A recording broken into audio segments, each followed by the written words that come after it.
Mahigit 1 bilyong pisong pondo ipamumudmod sa mga barangay sa Maynila.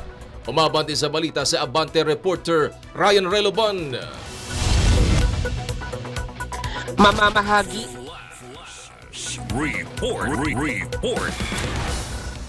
Mamamahagi ang Manila LGU ng 1.9 billion pesos mula sa bahagi ng real property tax at barangay clearance revenue para sa 896 na barangay sa lungsod ng Maynila.